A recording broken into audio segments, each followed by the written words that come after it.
നിങ്ങൾ പഴുത്ത പപ്പായ വെച്ചിട്ട് പായസം കഴിച്ചിട്ടുണ്ടാവും. പക്ഷെ പച്ച പപ്പായ വെച്ചിട്ട് നിങ്ങൾ പായസം ഉണ്ടാക്കി നോക്കിയിട്ടുണ്ടോ?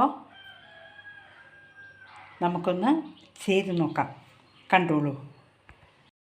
പപ്പായ വേവിക്കാനായിട്ട് കുക്കറിൽ വെച്ചിട്ടുണ്ട്. ഇവിടെ ശർക്കര പാനി ആയി വരുന്നുണ്ട്.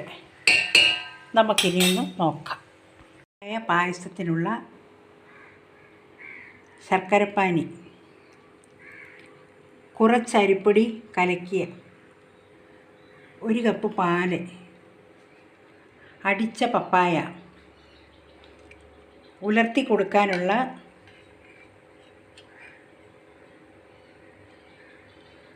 അവല്, കപ്പലണ്ടി, തേങ്ങാക്കൊത്ത്, പിന്നെ ചേർക്കാനുള്ള ചുക്ക്, ഏലക്ക, നല്ല ജീരകം കൂടെ പൊടിച്ചത്. പാൻ ഇവിടെ ചൂടായിട്ടുണ്ട്. നമുക്ക് ചെയ്യാം.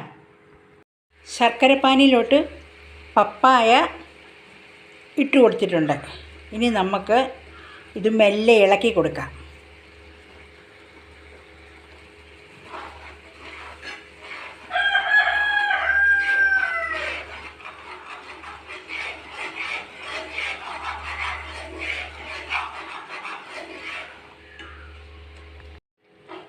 ചുക്ക് പൊടിച്ചതും ഏലക്ക പൊടിച്ചതും നല്ല ജീരകം പൊടിച്ചതും ഇട്ട് കൊടുത്തിട്ടുണ്ട്. ഇനി ഇത് കുറച്ച് നേരം ഇവിടെ കിടന്ന് എല്ലാം ഒന്ന് ആവട്ടെ. മൂടി കൊടുക്കാം.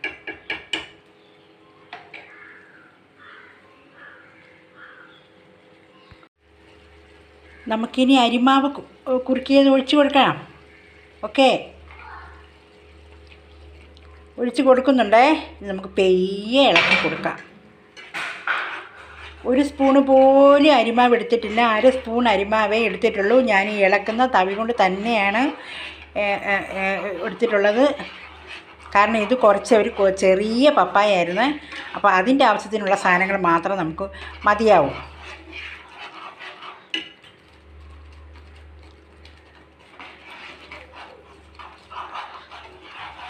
കടി പിടിക്കാതെ ഇളക്കി കൊടുക്കണം. ഞാനൊരു ചെറിയ ഉണ്ട ശർക്കരയാണ് എടുത്തിട്ടുള്ളത്. നിങ്ങൾക്ക് ആവശ്യത്തിനുള്ളത് മാത്രം ചേർത്താൽ മതി.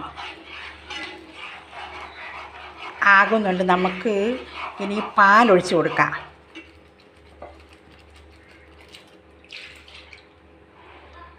നമ്മൾ പാലൊഴിച്ച് കൊടുത്തിട്ടുണ്ട്.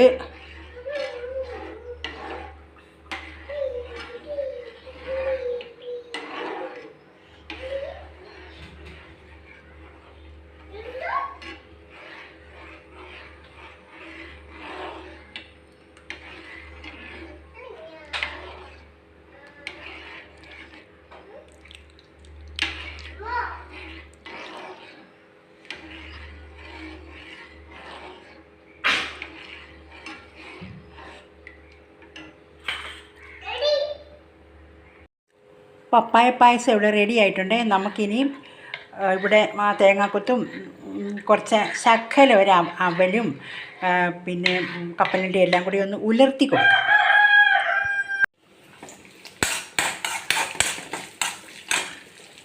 എല്ലാം കൂടിയാണ് നെയ്യിൽ ഇട്ട് കൊടുത്തിരിക്കുന്നത്. തേങ്ങാക്കൊത്തും കപ്പലണ്ടിയും അവലും.